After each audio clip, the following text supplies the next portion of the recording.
রাজনৈতিক দল তার মাহাত্ম্য হারায় বলে আমার মনে হয়।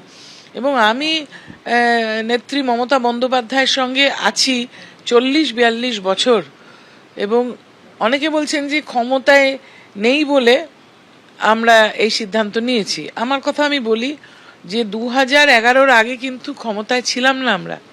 যারা 2011-র পরে এসেছে তারা ক্ষমতালোভী হতে পারে, কিন্তু আমি বিশেষ করে আমার কথা বলতে পারি, আমার মতন কয়েকজন, আমরা যারা 84 সালে উনি যখন প্রথম যাদবপুর লোকসভায় দাঁড়ালেন তারপর থেকেই উনি আমাকে 5 বার বিভিন্ন নির্বাচনে দাঁড় করিয়েছেন, লোকসভা বিধানসভা, প্রত্যেকবার আমি হেরেছি 5 বার, কিন্তু লড়াই, কাউন্সিলর ইলেকশনও, এবং লড়াই কিন্তু থামেনি।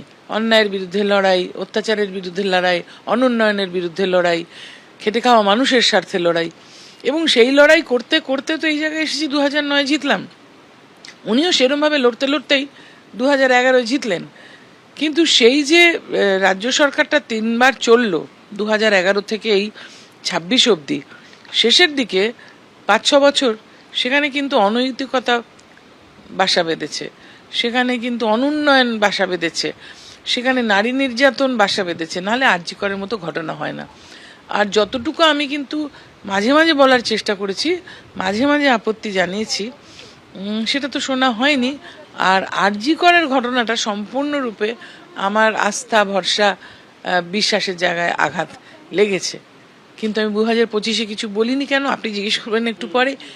2026-এ নির্বাচন, দলটা তিল তিল করে খেটে পরিশ্রম করে মার খেয়ে গড়ে তুলেছি। আজকে যে টুইটারে আমাকে গালাগালি দিচ্ছে, 2000 আমি যখন 96-তে ভোটে দাঁড়িয়েছি, 98-তে দাঁড়িয়েছি, 99-তে দাঁড়িয়েছি, 2001-এ দাঁড়িয়েছি, হেরেছি, তখন সে কোথায় ছিল? তখন স্কুলে পড়তো বোধহয় সেই মেয়ে। সে স্কুল থেকে এসে হঠাৎ করে উড়ে এসে জুড়ে বসে বিরাট নেত্রী হয়ে গেছে, তার গালাগালি শুনতে আমি রাজি নই। কিন্তু এটাও হলো, গত 15 দিন যে পাচ্ছে সে গালাগালি দিচ্ছে, তা ধৈর্যেরও তো একটা সীমা থাকে। আমি যখন খেটে খুঁটে এত বছর কাজ করে মানুষের স্বার্থে মানুষের কাজ করব বলে এসেছি, মানুষের কাজ করতে পারছি না দেখে আমরা সবাই আলাদা বসার সিদ্ধান্ত নিয়েছি। আজকে দিদি আপনারা কতজন লোকসভা সাংসদ ছিলেন এবং কি সিদ্ধান্ত নিলেন সেখানে? আমরা 20 জন ওখানে ছিলাম।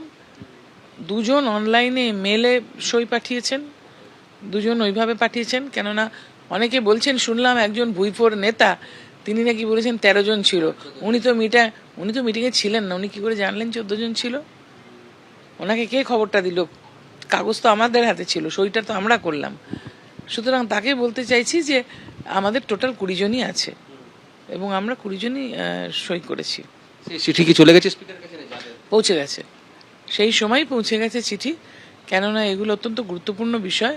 আমরা উন্নয়নের স্বার্থে, বাংলার উন্নয়নের স্বার্থে, বাংলার মানুষের স্বার্থে, যে মানুষ সম্পূর্ণভাবে এই নির্বাচনে আমাদের বিরুদ্ধে রায় দিয়েছে, সেই রায়কে মাথা পেতে নিয়ে আমরা আলাদা করে কাজ করতে চাইছি। দলে একঘরে হয়েছেন মমতা বন্দ্যোপাধ্যায়, আর এবার দিল্লিতে বসে দেখলেন দলের ভাঙন, দলের সর্বস্তরে ভাঙন। তাই এবার দিল্লিতে বসেই দেখলেন মমতা বন্দ্যোপাধ্যায়। দিল্লিতে ইন্ডি বৈঠকে আজকে যোগ দেন মমতা বন্দ্যোপাধ্যায়। অন্যদিকে তৃণমূল ভেঙে বিদ্রোহীরা তারা এনডিএর শরিক হতে চেয়েছেন এবং আজকে বৈঠকও করেছেন তারা। বিদ্রোহী ব্লকের বৈঠক হয়েছে, ভূপেন্দ্র যাদবের বাড়িতে গিয়ে তারা বৈঠক করেছেন। আর অন্যদিকে সাংসদ পদ থেকে ইস্তফা দিয়েছেন সুখেন্দু শেখর রায়। দল ভেঙে চুরমার হয়ে গিয়েছে, যা দিল্লিতে বসেই দেখছেন মমতা বন্দ্যোপাধ্যায়। আরও বাড়বে বিদ্রোহীর সংখ্যা, তা ইতিমধ্যেই দাবি করেছেন ঋতব্রত বন্দ্যোপাধ্যায়। সন্দীপন সাহার সঙ্গে, ঋতব্রতর সঙ্গে বৈঠকে আজকে যোগ দিয়েছেন ফিরহাদ হাকিমও। আর একের পর এক ভাঙন দিল্লিতে বসেই দেখলেন মমতা বন্দ্যোপাধ্যায়।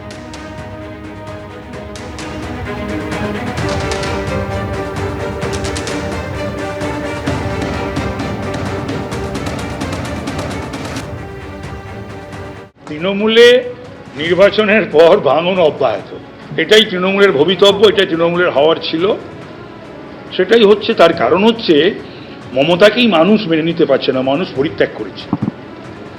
এমএলএ এমপিরা মমতাকেই মেনে নিতে পারছে না, সেখানে অভিষেককে কি করে মেনে নেবে? কি করে মেনে নেবে ওই ডেপো ছেলেটাকে? সে নাকি লিডার পার্লামেন্টের। তো সুতরাং যার সেলফ রেসপেক্ট রয়েছে বা ডিগনিটি বোধ রয়েছে তার পক্ষে মেনে নেওয়া সম্ভব নয়। তারপরে নাকি মমতা ব্যানার্জি মিটিংয়ে বলছেন অফিসে গেলে উঠে দাঁড়াও, স্ট্যান্ডিং ওভেশন দাও। এটা জানি না এটা যদি কারুর আত্মমর্যাদা বোধ থাকে তাহলে সে তৃণমূল কংগ্রেস করবে না। তৃণমূল সাংসদ শতাব্দী রায় তার বাড়িতে পৌঁছে গিয়েছেন এই বিদ্রোহী ব্লকের সাংসদরা। তৃণমূল সাংসদ শতাব্দী রায় তার বাড়িতে এই মুহূর্তে বিদ্রোহী সাংসদরা একে একে শতাব্দী রায়ের বাড়িতে পৌঁছচ্ছেন একের পর এক সাংসদ। সরাসরি এই মুহূর্তে জানবো কি খবর রয়েছে। শিবাশিস মৌলিক রয়েছেন আমাদের সঙ্গে। শিবাশিস, অমৃতা, এই মুহূর্তে আমি দাঁড়িয়ে রয়েছি দিল্লিতে সাংসদ শতাব্দী রায়ের বাড়িতে, এবং শতাব্দী রায়ের বাড়ির সামনে দেখতে পাচ্ছ যে Shatabdi Roy Banerjee, member parliament, Lok Sabha, Birbhum, West Bengal, AB11 Tilak মার্গ।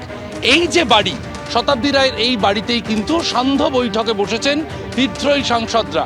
তৃণমূলের যে বিদ্রোহী সাংসদরা রয়েছেন তার মধ্যে জগদীশ বাসুনিয়া, অসিত মাল, বাপি হালদার, আবু তাহের, খল্লুর রহমান, এরা ইতিমধ্যেই পৌঁছে গিয়েছেন। শর্মিলা সরকার, তারা ইতিমধ্যেই পৌঁছে গিয়েছেন এই শতাব্দী রায়ের বাড়িতে, এবং সেখানেই সান্ধ্য বৈঠক হচ্ছে। অর্থাৎ দুপুরবেলা যারা বৈঠক করেছেন ভূপেন্দ্র যাদবের বাড়িতে, তারা সন্ধ্যাবেলা বৈঠক করছেন শতাব্দী রায়ের বাড়িতে।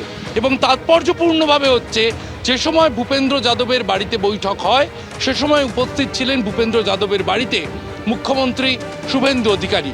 এবং দিল্লিতে কান পাতলে যা শোনা যাচ্ছে, ফের একবার পশ্চিমবঙ্গের মুখ্যমন্ত্রী শুভেন্দু অধিকারীর সঙ্গে বৈঠক করতে চাইছেন এই বিদ্রোহী ব্লকের সাংসদরা।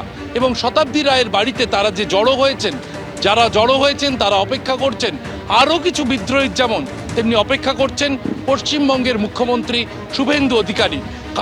সূত্র মারফত জানা যাচ্ছে আজ পশ্চিমবঙ্গের মুখ্যমন্ত্রী তিনি যেমন 3 কেন্দ্রীয় মন্ত্রীর সাথে দেখা করেছেন, আয়ুষ্মান ভারত প্রকল্পে পশ্চিমবঙ্গ সরকার যোগ দিয়েছে, ঠিক তেমনই কিন্তু আজ দিল্লিতে যেমন ভূপেন্দ্র যাদবের বাড়িতে তার সঙ্গে সাংসদদের দেখা হয়েছিল, শতাব্দী রায়ের বাড়িতেও সান্ধ্য বৈঠক হতে পারে, যেখানে তৃণমূলের বিদ্রোহী সাংসদদের সঙ্গে আজ কথা হতে পারে ফের একবার শুভেন্দু অধিকারীর।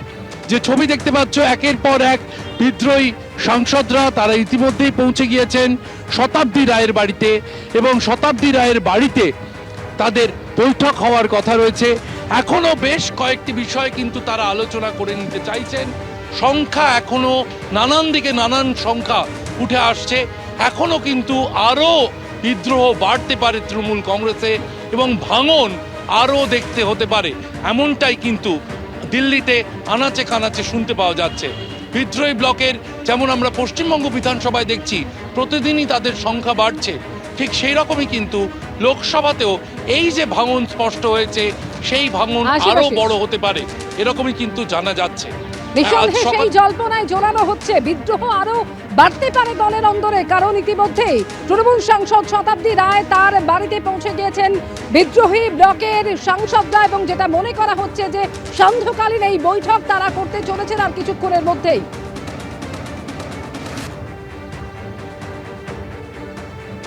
আমি তো বলবো, বিধায়ক হোক বা সাংসদ, আপনি নির্দল জেতেননি, আপনি মমতা বন্দ্যোপাধ্যায় সর্বভারতীয় তৃণমূল কংগ্রেসের প্রতীকে জিতেছেন, এবং যারা কর্মী আপনার ভোট করেছেন তারা তৃণমূলের কর্মী, যারা ভোট দিয়েছেন তারা মমতা বন্দ্যোপাধ্যায়ের ভোটার।